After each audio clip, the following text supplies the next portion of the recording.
If you have a comment, question, or concern you want us to discuss on the show, leave a voice message on the Urban Tools for Change hotline. I have some amazing news for The you. number is 973-262-4-3-6-3.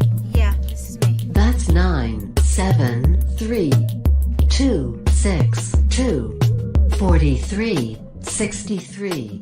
Call us anytime, day or night. It's worth looking into, isn't it? We want to hear from you.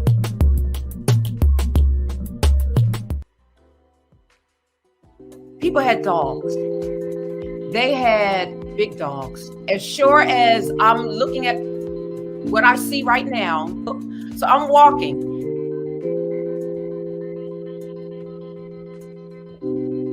I'm like, oh my gosh. I kid you not, you guys. Thank God I had my grandfather's umbrella. And with that long black umbrella, I had to poke and step. It was either eaten or beaten.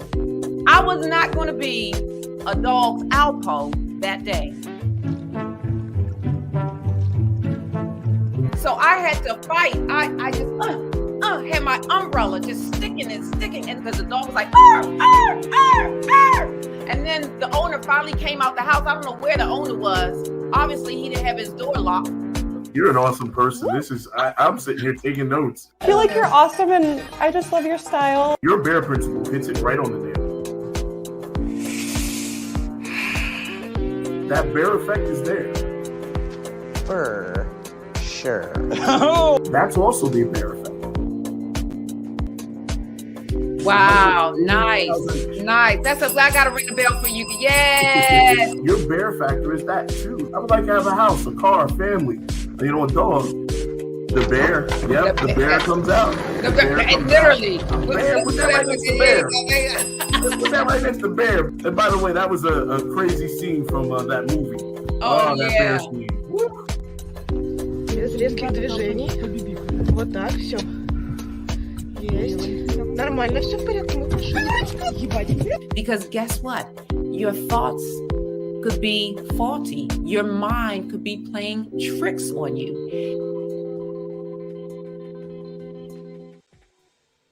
Oh my goodness.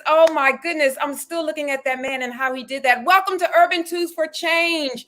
Oh my goodness, you have entered the Urban Suite with Dr. Lisa LaCon.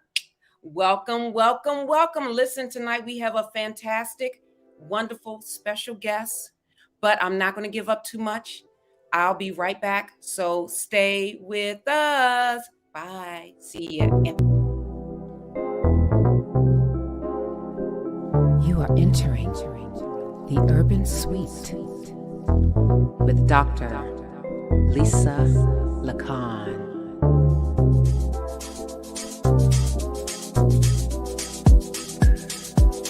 Let's talk about urban issues plaguing our community. Let's talk about mental health.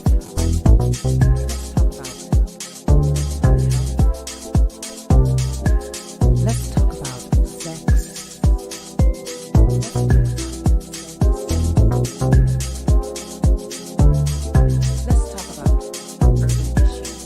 Let's talk about urban issues plaguing our community with Dr. Lisa LaCon. Welcome back. Listen, you have entered the Urban Suite with me, Dr. Lisa LaCon, and we have a wonderful topic of discussion tonight. We're talking about striking business gold or mold. Now, think about mold and then think about gold. What are the ingredients of mold versus the ingredients of gold?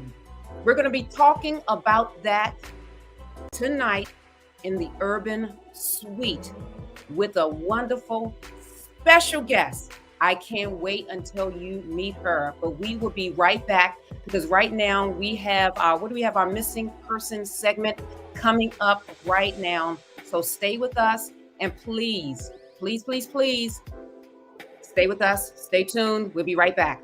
Missing person.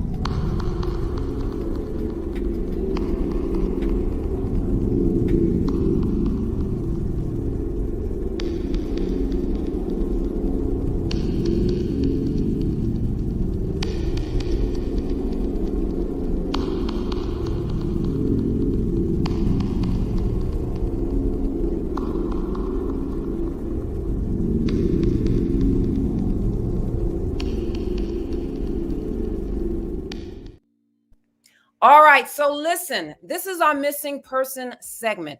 For those who are new to this platform, new to this page, new to this channel, each week I highlight a missing person. I don't care if they're 12 years old, 70, or whatever. The missing person this week is Bobby E. Williams. Now I want you all to listen to this, okay? Mr. Williams, he's been missing since February the 21st, 2022. Since February the 21st of this year, he's 70 years old, you guys. 70 years old. He's missing from my hometown of Washington, D.C. So you know, listen, my urbanites. You got to like, share this. He's 70 years old. Male. He's black, medium complexion, 5'9", 190 pounds. He's bald. His hair length is shaved. His eye color is brown. He was missing, let's see, last seen on a 1300 block of K Street in Southeast DC, 7:15 in the morning. Circumstances of his disappearance, they are unknown. He may be in need of medical attention and he may go by the name of Earl. So listen, if you have seen Bobby E. Williams in Washington, D.C. or in the DMV area, that's what we call District, Maryland, Virginia, in the DMV area, please call the Metropolitan Police Department at area code 202-576-6768. That is 202-576-6768. Or you can notify BAMFI, that's Black and Missing Foundation Incorporated, at 877-97-BAMFI. Again, that is 877-97-BAMFI. Listen, you guys, let's bring Bobby home. Hello, everyone. This is Dr. Lisa LaCon. Oh, guess what, you guys? I have some very exciting news. Folks, great news. I am moving my time to 7 p.m. Tuesdays. Listen. I think I'm getting excited. Are you getting excited? I heard from you guys, and I called a family meeting. I said, my Whiskers, that's my cat and dog, I am moving from 10 to 7 p.m. Good to hear. That's good to hear. Yo, that's big. I can't wait to see you Tuesday. New time, 7 p.m. Yay! All right, see you guys. Bye. Let me see you do that. Yeah, you're getting excited. Let's talk about urban issues plaguing our community with Dr. Lisa LaCon.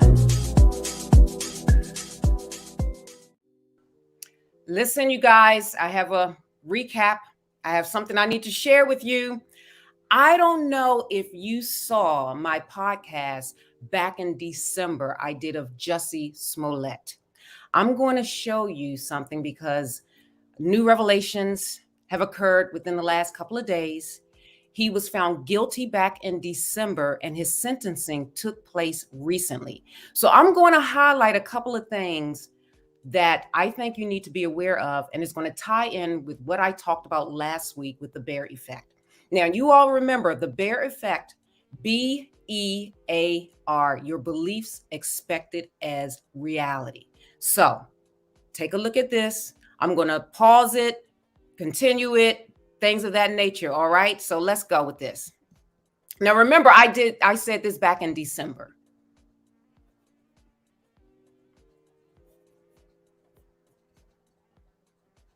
I could not contain myself with this Jussie, not Jesse, Jussie. It's Jussie Smollett. I could not contain myself because he has been found guilty. Oh, I knew it. Let me tell you, when I first caught wind of that story, that he was pretending to whatever, I said to my husband, I said, this sounds and smells very fishy. It really does. And let me tell you, the fruition, the manifestation of the fishiness came to pass yesterday when he was convicted, guilty on 5 counts out of 6. So Jussie Smollett, guilty of false reports to police about his racial attack. Former Empire actor Jussie Smollett was convicted Thursday on an array of charges connected to a 2019 incident in which he staged an anti-gay racist attack on himself and then lied to Chicago police.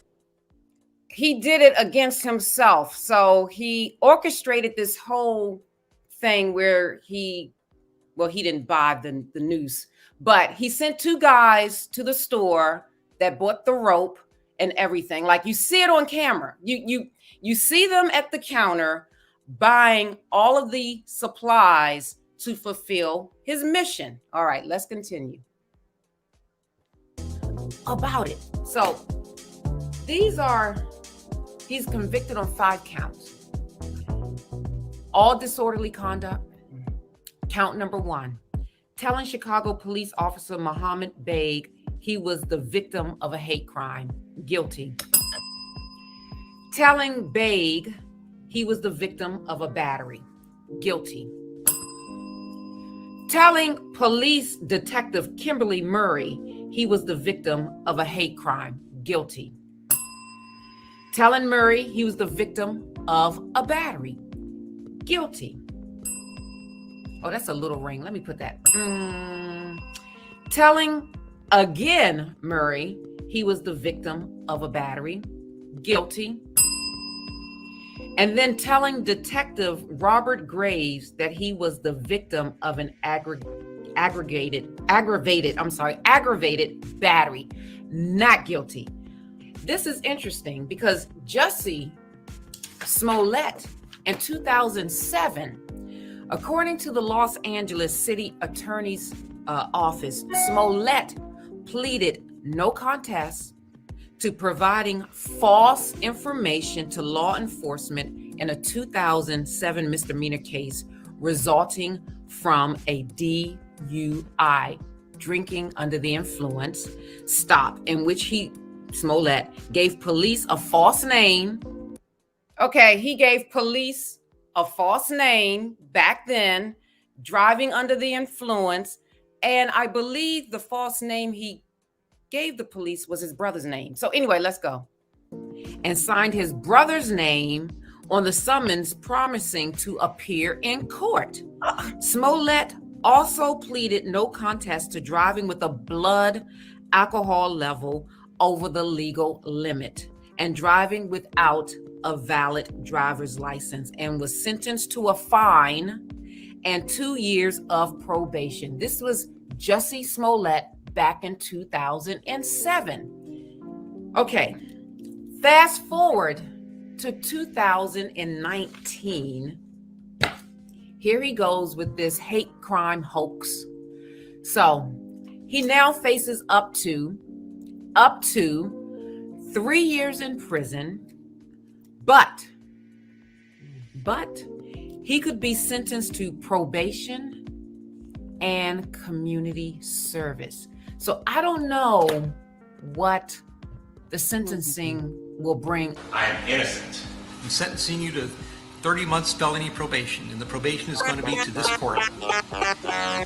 You're going to be allowed to travel wherever you want. You do not have to live in the state of Illinois. You can report by phone. I know that if you're going to try to make a living and do some of the things you do, you may have to go to other places in New York and Los Angeles. You can do those things. You will pay restitution to the city of Chicago in the amount of $120,106. You are. What did he say? What did he say? What? Wait a minute. He said $20,000. Did he has to pay $120,000 to the city of Chicago? Okay. I'm like, I feel for the brother, right? I'm like, okay. All right, let's continue. Are fined $25,000, which is the maximum fine. And you will spend the first 150 days of your sentence in the Cook County Jail.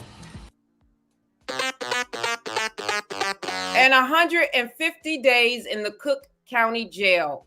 Listen. It gets even worse. You gotta stay with me right there, right now. You gotta stay. I don't understand. I understand, but I don't understand. You'll understand when you see this. And that will start today, right here, right now. Mr. Smollett, though the jury found you guilty and I've sentenced you as I have, you have the right to appeal the findings and rulings of the court or ask your sentence to be modified. To do those things, you need to file a notice of appeal in writing within 30 days. All right, listen, I have a question. The brother man lawyer sitting next to him, what the heck is he doing? Like, is he shopping on Amazon? Like, what?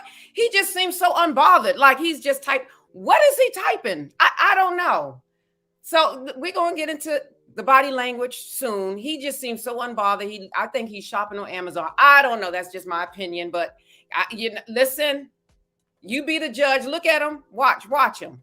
Days. You may also file a motion to modify your sentence, which would have to be filed in writing within 30 days. Anything not stated in those filings are waived for purposes of appeal. You cannot afford lawyers or transcripts. They would be provided free of charge.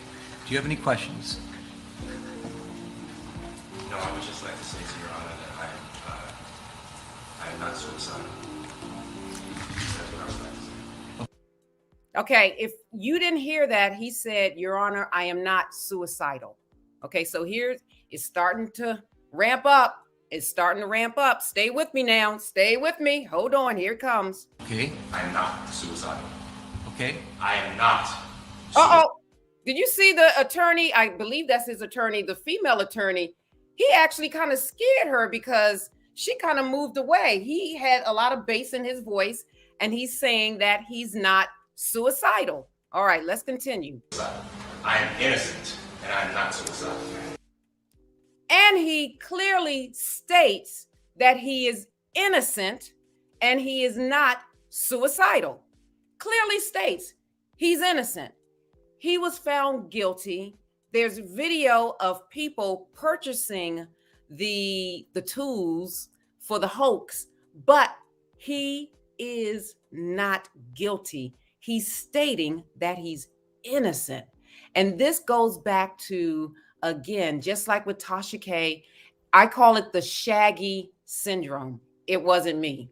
This is the Shaggy syndrome to the degree. It wasn't me, but you were caught. All right, so let's go. If I did this, then it means that I stuck my fist in the fears of Black Americans in this country for over 400 years and the fears of the LGBTQ community. Your Honor, I respect you and I respect the jury, but I did not do this. And I am not suicidal. And if anything happens to me when I go in there, I did not do it to myself. And you must all know that. I respect you, Your Honor. I respect your decision. Jail time. I'm not suicidal. Okay. Listen, that goes with the bear effect, him talking about him not being suicidal. And the reason why I say that, Curtis, if you can put the bear up with the historical data, witness data, and the hear saw data, what I discussed last week about how we can bring on anxiety. because your bear is your beliefs expected as reality, your BEAR. And there are 3 data points that we tap into sometimes to trigger anxiety, whether that's historical data, whether that's witness data, or hearsay data. And I specifically talked about those 3 data points last week, where I said historical data is basically when it happens to you, the trauma happens to you firsthand, and then later on in life, you go back to that point. You go back to that point where that trauma happened, and it stems fear, anxiety in your life. And oftentimes it's faulty thinking. So for me, when I was younger, I talked about being attacked by 2 dogs at the same time. And for years, I grew up having a fear of dogs. I had a fear of dogs because I always retreated back to the historical data, whereas my adult way of thinking about it was very faulty, very faulty. And then the witness data I explained is you were personally there and you saw the traumatic event. However, you were not the target, but you saw it. So you may have a fear of dogs based on what you personally saw going through life, like, And then the hearsay data, and this is what I want to talk about with Jussie Smollett. The hearsay data is he has a belief that perhaps if he is incarcerated, he may be found, I don't want to say, but not living. So he's expressing his anxiety, saying, if something happens to me, I'm not suicidal, because we have had reports of people in the news being incarcerated, and then all of a sudden they came in healthy and then they ended up deceased. So that's the bear effect with him. Now, Curtis, you had a very good and valid question. You said, do you think he's pretending, or is it really authentic? I have no idea. I don't know. It could be a little bit of both. I have no idea. But that is the bear effect right before your eyes, that he's saying that he's not suicidal. And then also, he's deflecting. He is deflecting and putting the blame on someone else. Now, I don't know who he's putting the blame on, but he is not taking ownership of his wrong. Now, some people say that that's very narcissistic, possibly. The one problem that I also have with this is he brought his 92-year-old grandmother. She was on the stand.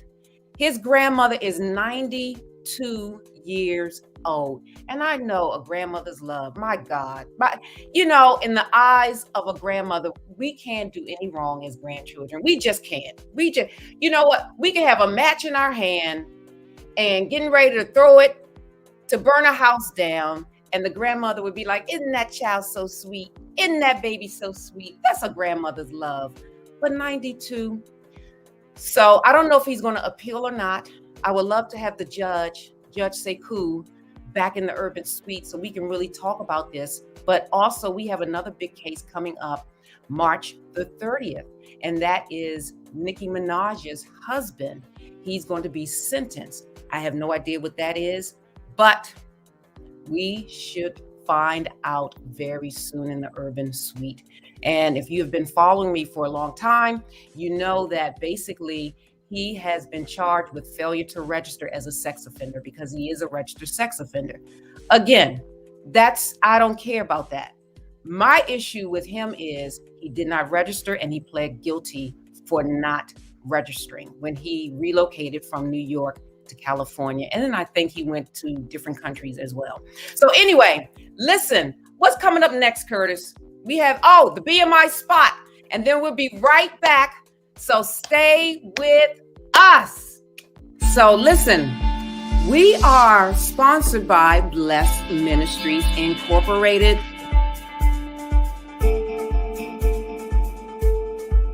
The Urban Suite is sponsored by Blessed Ministries Incorporated. We are the premier workforce development agency in the state of New Jersey.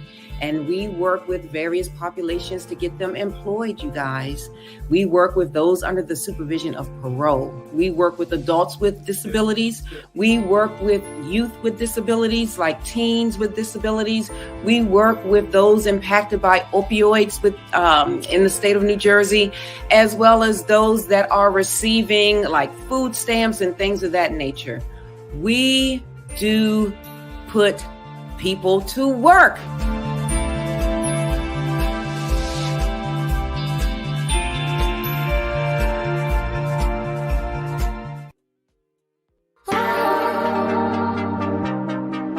Sasha is an entrepreneur, strategic innovator, visionary, and positive change agent. She's a co-author of Striking Business Gold. With over 20 years of experience, she helps businesses during times of change, growth, and transition. So one of the misconceptions is that business is all about the front end of the business, marketing and sales, but you have to be focused on the back end of the business. Tip number 2, you want to build a strong infrastructure. So you actually want to have a good foundation when you're building your business. Tip number 3, you want to implement operational and organizational systems. And there's a way to make process work for you. And the 4th tip is you want to build useful networks and partnerships. So one thing we did learn in the pandemic is that business is more relational than transactional. People are buying from you. I hope this has been helpful to you.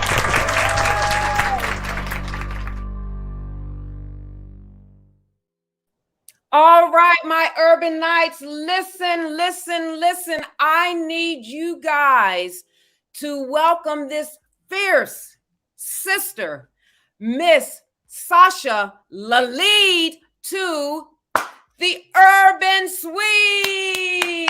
Thank you so much for having me. Yes. I'm so excited to be here. Oh, I'm so glad you are here. Listen, I know.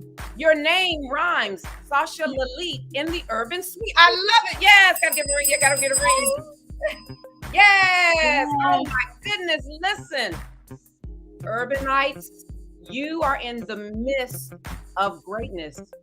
This young lady has more than 20 years experience of doing what she does, and she's going to talk about it right now. So, Miss Sasha, she's the author, and she's the co-author of Striking Business Gold. You see this book? Yes! Oh my goodness. So listen, Miss Sasha, I need you to tell my Urbanites briefly about yourself, about your background. Sure. First, I want to thank you for having me on your show. I know we've been trying to get together for a while now, so I'm glad that that's happened. Yes. So I have about 20 years experience in mostly healthcare, but I started off really with a passion for helping people, which has been consistent throughout my entire life, and really helping people to do better. I think when you know better, you do better. And I have helped businesses with their strategy, operations, and cultural improvements. And about 4 years ago, I started my company, Meta Viable Solutions, so that I could help businesses from the outside in and helping them during times of change, growth, and transition. And recently, we published our new book. I co-authored it with Melanie Cunningham, who is an attorney, who also transitioned from the corporate world around the same time as me. And we decided to combine our experiences together to really help entrepreneurs that were in transition or aspiring entrepreneurs. And we are two Black women. We wanted to also provide opportunity and really the bricks for you to build the right way for your business. All right. Awesome. Now, how has your background prepared you to complete this book? Well, I think it requires discipline. And very much you have to have strategy, you have to have a plan. And that is one of the things that we speak about in her book, so that you can execute the right way. So, and you have to collaborate, right? So I actually have a co-author on the book. And what happened is that during the pandemic, we did have to pivot both of our businesses where we couldn't be on site servicing clients. So this was kind of a way for us to be creative and create pretty much a lifetime resource for entrepreneurs and business owners to go to whenever they needed to. So we were really focused on being disciplined at the time, and we really birthed this out of the pandemic. Oh, wow. Wow. Yeah. Now, what was the most challenging part of writing this book? I think the hardest part was really making it more digestible for readers, because we have all this knowledge, and it's really about how do you break it down for the audience, that might not have some of the expertise that you have studied, right, and really applied throughout your life. So she brings the legal aspects, and I bring more of the strategic operations. And within the book, we have a lot of visuals. We broke things down into worksheets. And the good thing is we're getting feedback from people that don't even really like to read, saying, oh my gosh, this is so digestible and so simple, and it's actually fun to read. We have examples and stories within there too, so that you understand how we're applying certain concepts. Yes, because I actually picked it up and I started to read it, and it's very practical. Yeah. And I love how you initially started the book out with scripture. I think for me, that's very important, because for me in my life, I need that as the foundation.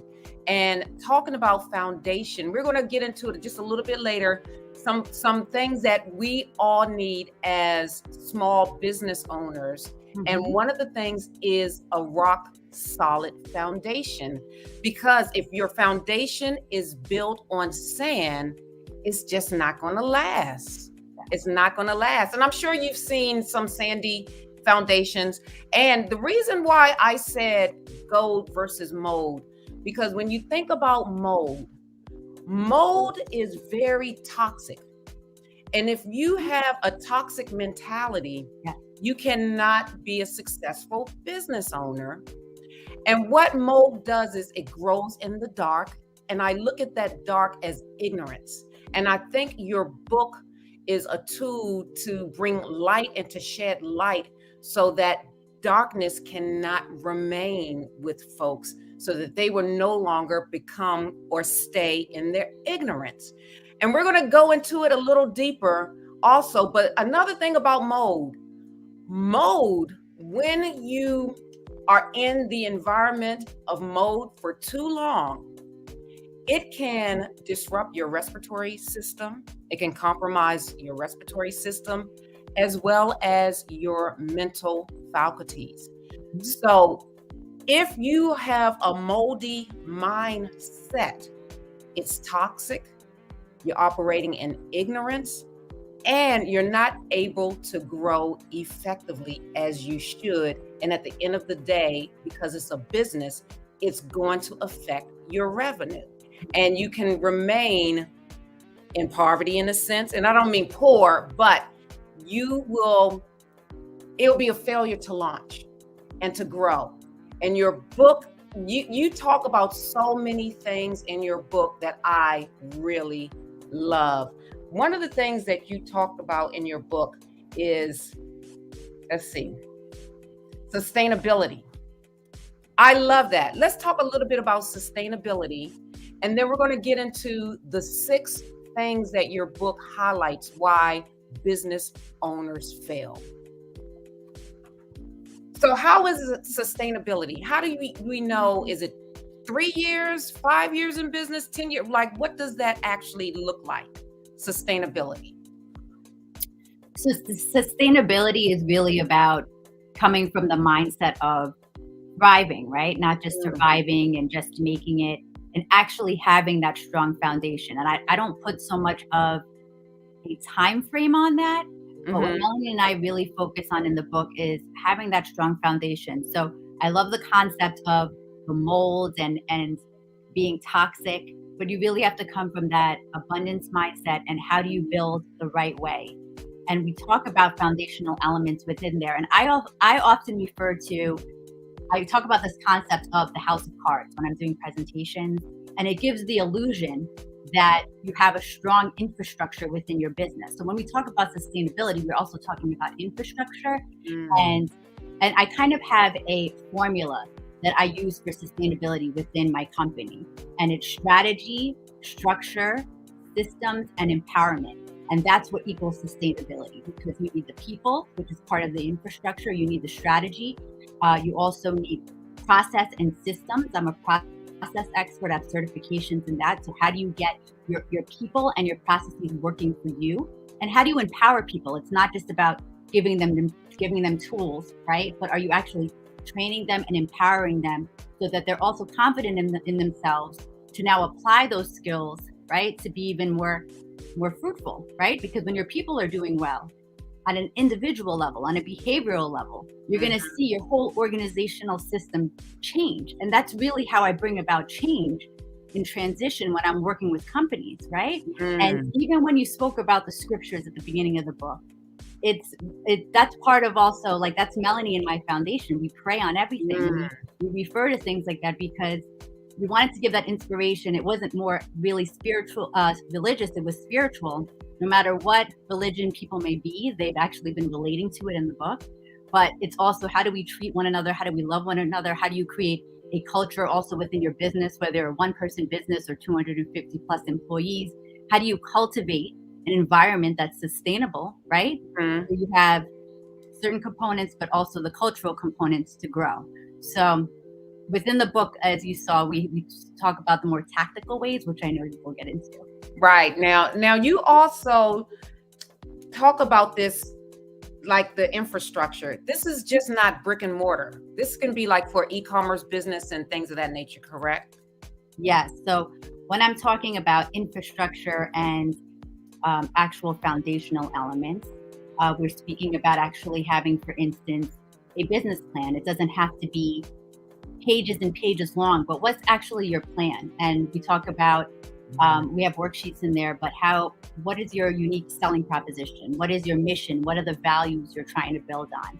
And this is not a static document. This is a dynamic, reference and roadmap for you to go back to as you're progressing in your business. Because as you see, a lot of people have changed their direction during the pandemic and other things like that. We also speak about a legal foundation. So Melanie speaks about what is a hobby, for instance, versus you actually forming a business, and how do you build a business right by choosing the right entity for your business? How do you also have good copyrights and intellectual property to protect your businesses? So we speak about different aspects of foundation within the book. And like I mentioned before too, having good operational systems is also important. I think that is fantastic because, especially, let me tell you, owning your stuff, intellectual property is very important. And Curtis, that's why I always say use the logo with the aura. That aura took a long time for me to get. That aura on BMI took a very long time. And I'm very proud of the aura. Registered trademark, wellness and recovery through work, the logo, the coloring, everything. It's so important. BMI, that's the property of BMI. And I'm so proud of it.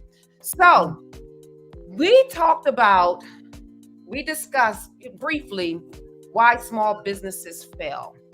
So let's pull that up. The top 6 reasons small businesses fail, which is very interesting.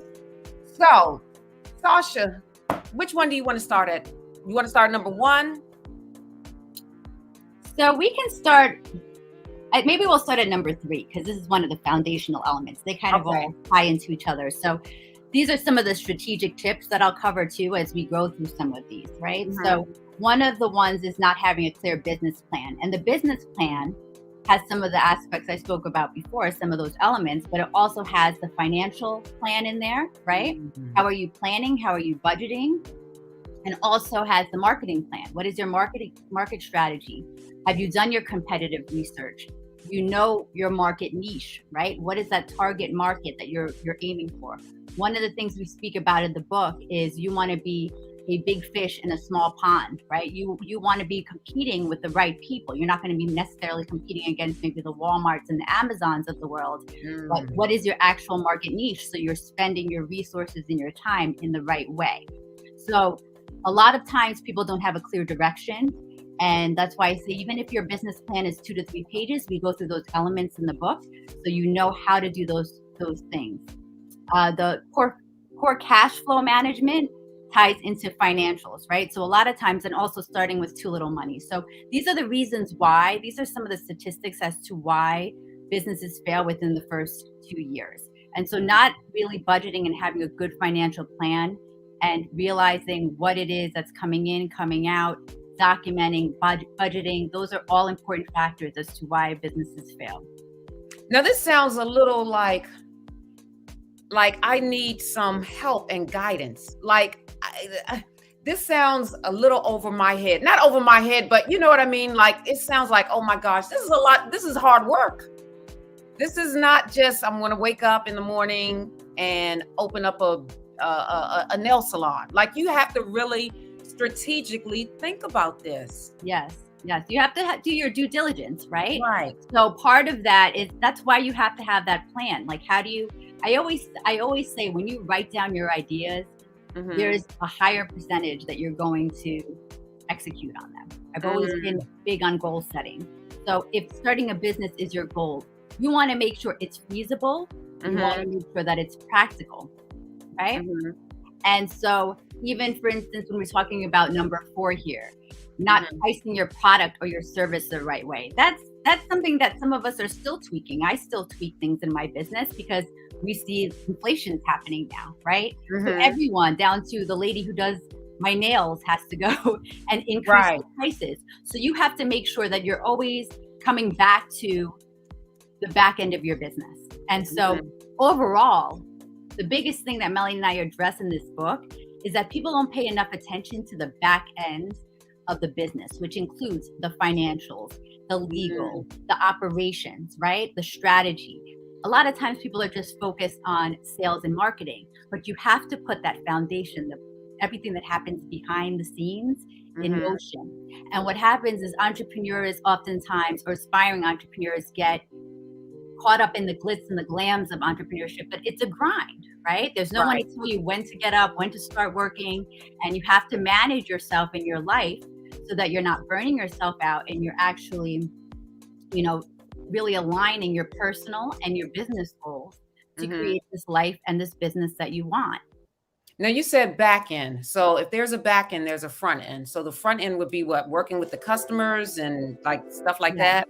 Yeah, so the front end of the business is more so marketing and sales, customer service. But there's also customer service is also the back end of the customer service. So the back end of the customer service, for instance, would be your policies and procedures. So one of the things I work on in operations, and we talk about this in the book, is what are your policies and procedures, not just for maybe hiring your employees, but customer service is, you have to have policies, right, for how you care for your absolutely customers. And it's important when you have policies and procedures, you're setting expectations for both parties, whether it's the customer and the company, right, the business owner and the employees. So this way you're cultivating and you're setting expectations for what kind of culture you're creating, right? People love to shop from Amazon, right? Because they know what kind of customer service they're going to receive and they can return things and whatever it is. So there, you have to focus on the back end of the business to have that strong foundation. You also have to be compliant in your industry, right? So that's part of your due diligence as far as researching or getting the experts, right, to come and help you. So another strategy, which kind of touches on number 6 here, about recognizing your weak points. So one of the things we talk about in our book is having the right and building the right strategic networks. We pretty much had to reinvent ourselves and create new networks as entrepreneurs to start networking and building a network for our business. When we're working in, on, and for our businesses.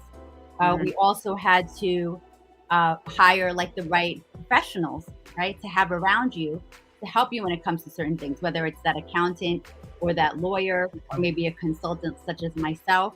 These are all important factors to have to address like kind of the issues that you might, or the areas that you might not know as well. It's worth investing in those things. Now, one thing that I saw in here also that I think urbanites, listen, it's important to have something. It's 2 words. It starts with a C and an S. Does anyone know what that is? A good credit score, right? Right? That's important, right? Now, why is a good credit score important? Well, so for instance, I'm not a big borrower, but you have to. I mean, we also learned during the pandemic that a lot of people were borrowing, right? We had the PPP loans, and then I was learning also as an entrepreneur, new things in the financial world and what was available to me. So I also learned about lines of credit. So luckily, right before the pandemic hit, I went to get a line of credit from a bank. Again, I was referred by someone in my network, in my new network. And I set that up just to have a line of credit if I ever needed it in an emergency. And I'm happy I set that up before the pandemic hit, because apparently it was harder for smaller businesses to get that. But I got approved very quickly because I had a good credit score. So it is important to have a good credit score when it comes to, right, lines of credit, loans, or other financial assistance that you're looking to have. And it's also very important to have good record keeping. So this is one of the things we talk about in the book as well, because aside from credit scores, if you ever want to apply for grants or loans or other things, like especially during PPP, we had to submit all that documentation. So we had to show our financials. We had to show what the business was bringing in, bringing out. And that's why sometimes it's also good, if you're not doing record keeping or know how to do it, to have an accountant or someone that's able to do that for you, depending on your business and how much operations is going on. Well, because it's sort of like people in the urban community, like getting an accountant. Like, we can't really afford an accountant. We can't really afford a lawyer. We can't really afford. How do we? I feel like we're behind like the 8 ball in so many ways of starting. And I think this book, your book, lays a great foundation, because you don't have to start with just a little money, because there are resources out there for you to have your policies and your procedures, things of that nature, like what is it, Rocket Lawyer, Zoom, Legal Zoom.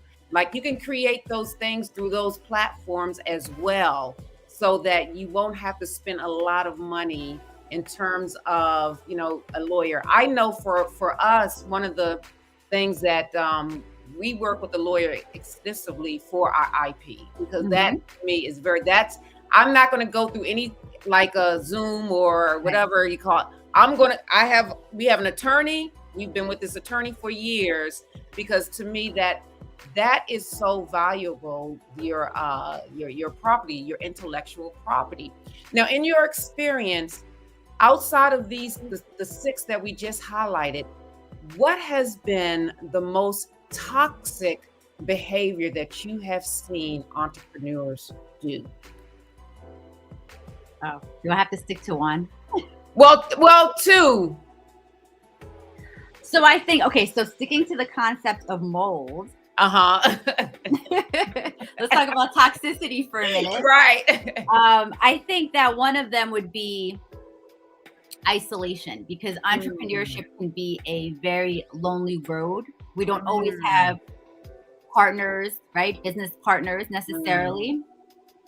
I think during the pandemic, that also was pretty prominent, right? Because we were all in isolation. We couldn't really travel and weren't networking as much. So it's very important to have a good support system around you. Not everyone understands the entrepreneurial life. It's not 9 to 5. You're not always going to have positivity from those closest to you. You might find support from strangers. A lot of times you got a lot of support from strangers or in your network as well. So isolation, right? It can be one of those big toxic issues. Another one can be not seeking the right expertise at the right time. So again, the back-end operations, we have examples in the book where I'm speaking of even clients I've worked with where they're making money, and they're not even compliant in their industry. So if they get one slap on the wrist, they will be fined thousands and thousands of dollars, right? So that's why it's important to do your due diligence. And even if you can't afford a different expert, you're just making sure you're going to the right resources. There are resources available. We have them in the book as well, because we had to feel our way through which groups worked well with us and which ones didn't, and where you can find those resources. And as you grow and as you develop, you might go and seek help elsewhere. So for instance, when it comes to LegalZoom, I think that they've come up with I think they've become more credible. I know that there was a time when they weren't as credible and people were having issues with them. And so all the lawyers I worked with, they're like, try to avoid them if you can. But when it comes to things such as name search, right? You want to make sure that other people don't have your company name. Right. And also you want to make sure you have right contracts in place. Sometimes your contracts and your agreements don't cover all your bases. So those types of investments are worth, investing in. Absolutely. Absolutely. Now you also do coaching, correct? Like some type of coaching? Yes. So we have the MBS Leadership Intensive Coaching packages. That's really for purposeful leaders. Mm-hmm. And so what I do is, this is really about investing in yourself. This is for leaders in transition. And I do one-on-one coaching with business leadership, entrepreneurs, and future business owners at different stages of their business. So I have kind of named the packages based on where people are in their business journeys. So the Envision package is really for entrepreneurs that want to start a business. They don't know where to start and they're pretty much stuck. Mm-hmm. I also have the Transition, which is for those that are trying to transition from, let's say, their 9-to-5 job into their full-time entrepreneur journey. And we also have the Synergy, where people are trying to align. Sometimes people start their business with one idea and it ends up turning into something else. And at a restaurant, and then it turned into a deli, right? And they wanted to realign their purpose and their business purpose for where they were now. This is kind of like revisiting what your initial vision was and where you've ended up, because they were also responding to the market, right? And then we have our intentional packages, which is for leadership or business owners that are actually intentional about certain things they want to work on in their business. So I have done one-on-one coaching. I've actually also been doing one-on-one coaching with clients that also have our book, which is great because we can work hand in hand with it. And we've had success. I have one client now that has accelerated so much in just 4 weeks. And she was operating from a place of fear. And now she's actually, I'm like, you're doing it. I'm like, what are you scared about? So empowering others, like, I love that. I love that's what makes me tick, and my client's success is my success. So I feel so happy for her. She's also a mother. She has young kids. She's doing well. But again, I wanted her to formalize the business in the right way so that she was also protecting herself, right, as she's doing business, and she's able to grow the business the right way. So we are taking the steps in the book, and she's come so far already. So listen, we are on Spotify, iHeartRadio, Google Podcasts. So for my audience that is not able to see you, what is your website information for Meta Viable Solutions? So my website is www.metaviablesolutions.com. That's METAVIABLESSOLUTIONS.com. MetaViableSolutions.com. All right, awesome. Now listen, Urbanites, Sasha is very humble, and let me tell you why. You see these earrings I wear? I get so many compliments. Guess who made these earrings? Sasha! Whoa! Yes, my God. Yeah. What? I get so many compliments from these earrings and the other earrings that I wear all the time. I know my Urbanites have seen these earrings. I wear them all. Listen, look at that. You look fabulous. Oh my goodness. Tell us a little bit about that, your jewelry making and your jewelry Yeah, absolutely. So the name of my jewelry line is Sasha L Jewels, and I started it 10 years ago. So this is our 10th year anniversary, pretty much. We just finished the 10th year anniversary. And this has kind of been my baby, because this is why I'm able to do what I do now. I'm able to also help small business owners, because this was what I was working on while I was still in the corporate world. This was really my side business. I would come home and grind. And this is how I learned how to build a business from the ground up, and why I'm able to help others, with certain marketing and learn certain creative aspects. So I think being an entrepreneur really makes you step out of your comfort zone. Our jewelry brand is really about diversity in fashion, right? We have all different women, all different ages. We even have men who buy for their ladies, shopping on our website, on our online boutique. And we have different collections, and it's really inspired by different things in life, different cultures, myriads of, culture, arts, color. We're very much about boldness and embellishment and empowerment through, your fashion. And so you'll find all unique jewelry on there. You can see I'm wearing kind of pops of color from our Urban Retro Chic collection. We have our Heritage Pride collection for all the Caribbean, Latin, African. We love to represent our country. So we have those colors. We have our Pearl collection. I'm trying to remember. We have the Boho Chic collection. So a lot is really based on cultures and travel and really being bold, right? In simple statements. So that's really what the jewelry brand is about. And, for anyone who is interested in any services or even the jewelry, if they use our code Urban Tools for all your urbanites, you'll get a discount as well. Listen, now what is the website for your jewelry? So the jewelry is sashalJewels.com. So it's my first name and my last initial. So SashalJewels.com. And you can use the code Urban Tools for 15% off if you like any of our jewelry on there. Listen, you're going to love her jewelry. That's how I first met Sasha. Yes, thank you her so much. Earrings, I was like, Sasha, what are you wearing? Like, I didn't know her name, but I'm like, oh my gosh, your earrings are fantastic. Oh my gosh, where did you get those earrings from? Like, oh my goodness. And things like that in terms of networking is so important. You use that as a networking tool because that's how we met. That's how we met. I loved also your style and your fashion, and that's how we started talking. Yes, right. And you supported right away. Thank you so much for supporting. Oh man, I've been watching your shows, and I'm like, oh my gosh, she's wearing my jewelry. Yes. Oh my, I love it. They're comfortable. They're not heavy. I forget that they're on. They're stylish. I can wear them. I can dress them up. I can dress it down. Right. I don't. It's like it's just perfect for me, especially for my short hair. Like, oh my, I love it. And that's a great point. It's day to evening jewelry, so you can just switch it up all the time, which I love to do. Yes, like even the earrings that you're wearing now.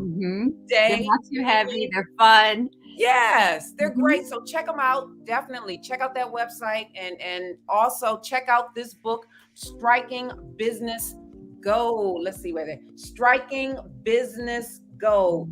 Yes. Very, very important if you are looking to get into business and you want to be successful. Then I understand failure does come sometimes. You have your ups and your downs, but you don't want to stay down, especially if you have the tools. And this is an urban tool right here. This book right here, Striking Business Gold. Because for so long in the urban community, sometimes we're striking mold. And we know we don't want to do the mold. We don't want to do the mold. So listen, any last words for my urbanites, Miss Sasha? I always say it's never too late to start. Even if you have an idea or a vision, always put it down.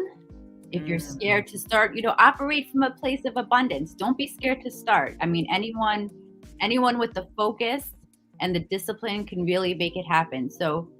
And there's always ways to change. Everyone's been changing and shifting, even current business owners now. So this is absolutely a great tool to help you. Again, if you use the code Urban Tools, you will get $10 off the book also. So I hope it's a great resource for you. We're getting great reviews, and it's really more about us impacting like the next generation of entrepreneurs. That's what we're so passionate about. So listen, Sasha, if anyone wanted to book you for like a speaking engagement, personal things, do they go through the website, the Meta Viable Solutions website? Yes. And you can also, you'll find my email on there, and it's Sasha@metaviablesolutions.com, and you can contact me. I also do trainings. So I've had people contact me for different things. Also, the one-on-one coaching is is great if you are not a big reader or you need help on certain aspects of your business or launching. I can definitely help you. All right. So listen, you guys, my urbanites, listen, this is definitely an urban tool for change. To come from a moldy mindset to one that is golden. Living my life like it's golden. I love that song. Living my life like it's golden, right? I love that song. Absolutely. We have symbolism in the book too. The colors all mean something. Right, yes, I love it. The jewelry is so also, strategic. colors mean something. Yes, it's very wisdom strategic. and abundance, and you have to come from a mindset of wealth. Wealth is not necessarily money, but you have to really come from that mindset. Yes, absolutely. Well, Miss Sasha, thank you so very much. Thank you so much for having me. I had a blast. To the Urban Suite. I'm so glad you could make it. I know. Yes. Let's give Miss Sasha a round of applause, you guys. Yay. Round of applause for you too. You're awesome. Oh, thank you, thank you, thank you. All right, so I will be speaking with you later. Okay, thank you. And thank you. All right. Okay, bye, Urbanites. Oh my goodness. Ah, awesome, awesome, awesome, awesome, awesome, awesome. So I want to say thank you to everyone. I just want to say thank you to everyone. And Sasha, I think Sasha doesn't want to leave. Something's happening. She's like popping in. She's golden. She's like, Sasha is like, I'm here to stay. Yes. So listen. That was fantastic, you guys. I hope you tuned in. I hope you took notes. And I forgot to ask you guys to bring paper, pencil, pen, a rock, a chalk, or something, whatever, to take notes. But more importantly, purchase the book. Purchase the book. Please, you're not going to get it for free. Okay, she's a business owner as well. And this is to help you. This is the first step to an investment.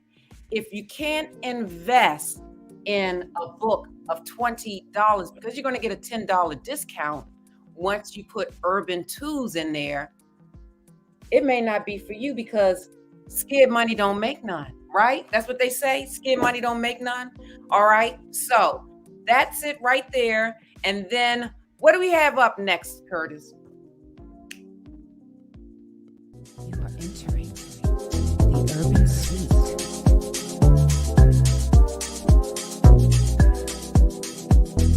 Let's talk about mental health. Let's talk about sex.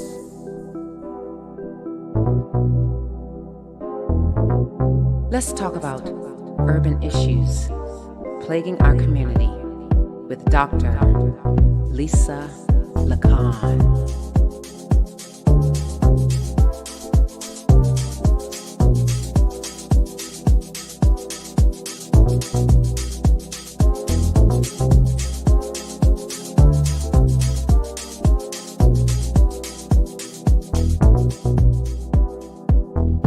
You are entering the Urban Suite.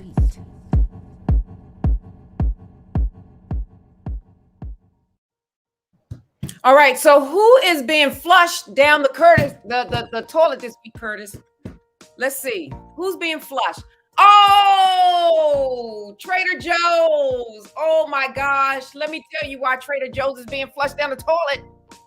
I go to Trader Joe's all the time. I think Trader Joe's, they have the best flowers. Yes, their fresh flowers are just fantastic. They're inexpensive. The music that they play in Trader Joe's is awesome. And I would go there for their oatmeal raisin cookies, the little oatmeal raisin cookies. So I went maybe like 3 or 4 times prior to yesterday. And I noticed that I didn't see any oatmeal raisin cookies. So I'm like, okay, maybe they're sold out because they're just that delicious. They're so good that I would pick up some for my neighbor, and occasionally she would pick up some for me whenever she went to Trader Joe's, whenever I would go to Trader Joe's. They're so good and you just cannot eat one. Their oatmeal raisin cookies were the bomb. Now, I said were the bomb. So anyway, I went to Trader Joe's, I think yesterday, day before yesterday, I can't remember. So I asked the cashier, her name was Naomi. I said, do you all have the oatmeal raisin cookies? And she said, let me look them up and see. So she asked another worker to look it up in the computer, and the woman came back and she said, no, they discontinued the oatmeal raisin cookies. I said, what? You should have, I just as sure as I can't talk right now, that's what happened in that store. I looked like a drunken man walking in that parking lot. I was so discombobulated. I couldn't find my car. I was like, what? I'm serious. My oatmeal raisin cookies, they're gone. So because of that, Trader Joe's,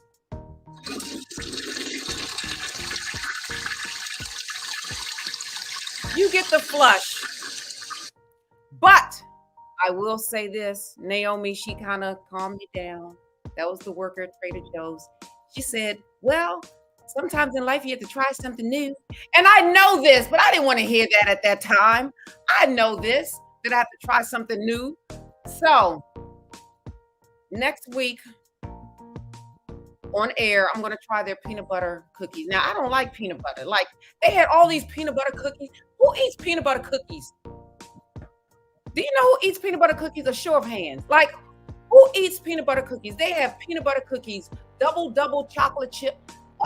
Why double chocolate chip? Can't they just have chocolate chip? What's the double?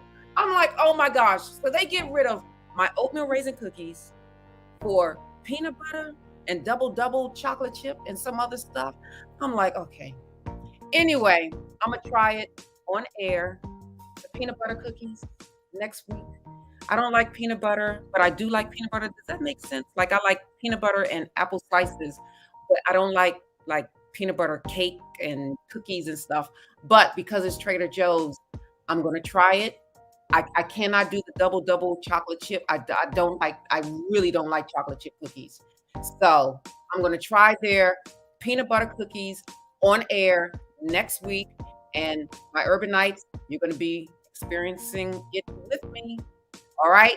So listen, we had a wonderful time in the Urban Suite tonight with Miss Sasha Lalite.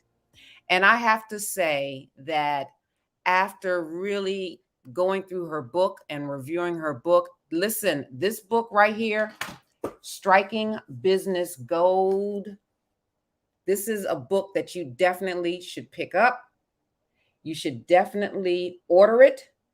And the website is metaviablesolutions.com. And if you put in the promo code Urban2s, you'll get $10 off, you guys.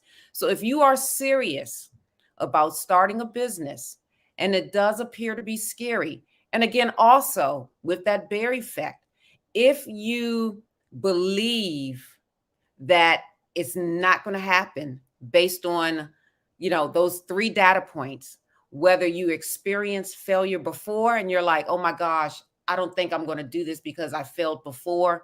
You know what? Maybe you didn't have the right tool. You cannot build a house with a toothpick. That's not the right tool. You can floss with floss, but you can't build a house with floss. You have to have the proper tools. And oftentimes, the reason why things fail is because we don't have the proper tools in place. So yes, a toothpick is good. Flossing is good. That's good for our teeth, but it's not good for building a house. It really isn't. That is not the proper tool. So again, if your belief expected as reality is based on you witnessing someone that failed, and you're like, oh my gosh, I don't know if I'm going to do this because Diana, she started her ice cream shop and it failed. Well, you know what? Maybe Diana didn't have the proper tools to survive. And then also the last one here saw data. If you see on the news, or if you read about it, research shows that the first 2 years you're going to fail. The first 2 years, if that's over and over and over in your mind, that's what you will condition yourself to believe. What you focus on will grow. So if you focus on fear, that's what will grow. So don't be attacked by a bear, by your beliefs expected as reality. If you know that you are passionate about something, get the proper tools in place to decide to do it, because anyone can just say, I'm an entrepreneur, and they have nothing. They have no business plan.